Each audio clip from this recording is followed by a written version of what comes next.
Hello बच्चों, the question says predict whether the following data for adsorption of a gas on a solid at 0 degree Celsius follows Freundlich adsorption isotherm. If yes, what are the values of K and N? तो देखो बच्चों यहाँ पे अगर हम बात करेंगे Freundlich adsorption isotherm की, राइट? तो that is your Freundlich adsorption isotherm. तो बच्चों आइसोथर्म में क्या होता है कि ये कांस्टेंट टेम्परेचर पे ये एडजॉर्प्शन का फिनोमेना होता है।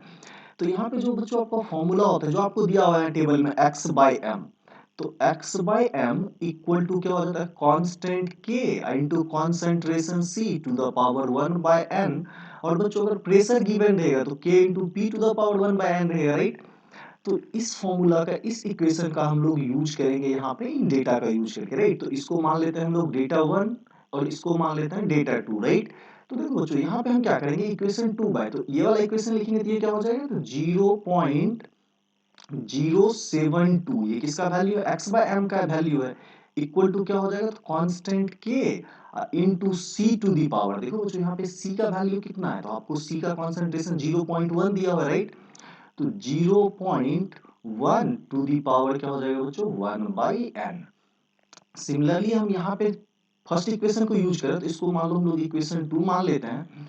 अब हम लोग डेटा 1 को यूज करेंगे तो यहाँ पे बच्चों वैल्यू कितना दिया हुआ है, तो 0.048 equal to constant k into ये क्या हो जाएगा, तो 0.05 क्या दिया हुआ है, 0.05 to the power 1 by n हो जाएगा।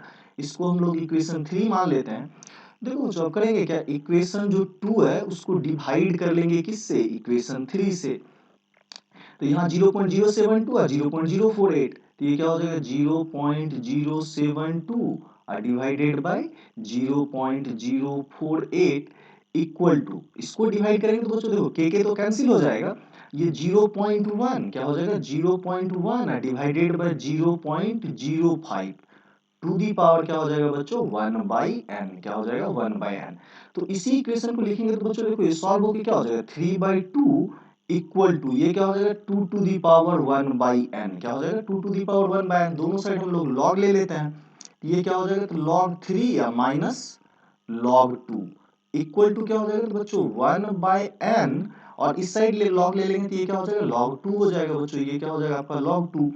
तो देखो यहाँ से अगर 1 बाय n का वैल्यू अगर हमें निकालना हो तो हम लोग क्या करेंगे, तो log 2 से दोनों साइड डिवाइड कर लेते हैं, तो ये क्या हो जाएगा बच्चों, तो आपका log 3 डिवाइडेड बाय, राइट, तो आपका log 2 माइनस क्या हो जाएगा 1।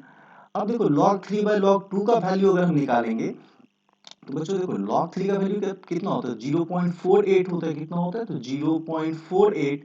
और अगर हम log 2 की बात करेंगे तो ये क्या होता है आपका बच्चों 0.3, और ये क्या हो जाएगा -1। तो बच्चों ये देखो ये क्या आ जाएगा 1.6, कितना आ जाएगा 1.6 minus 1, right, that is your कितना हो जाएगा, तो 0.6। 0.6 को ही बच्चों आप क्या लिख सकते हो 3/5, ये क्या हो गया 3/5। तो बच्चों n का वैल्यू क्या हो जाएगा, n का वैल्यू क्या हो जाएगा, तो आपका बच्चों 5/3, n का वैल्यू क्या हो जाएगा 5/3। सबसे पहला वैल्यू हमने n का निकाल लिया है यहाँ पे एक इक्वेशन में, अब हमें किसका वैल्यू निकालना है, k का वैल्यू निकालना है, राइट? तो किसी एक इक्वेशन में हम लोग क्या कर देते हैं यहाँ पे वैल्यू रख देते हैं किसका, तो आप देख लो n का वैल्यू रख लोगे यहाँ पे, तो अगर यहाँ पे बच्चों हम n का वैल्यू रख देंगे 5/3, तो ये कितना हो जाएगा, इक्वेशन 3 यूज कर लेते हैं हम लोग, कहाँ यूज कर लेते हैं इक्वेशन 3।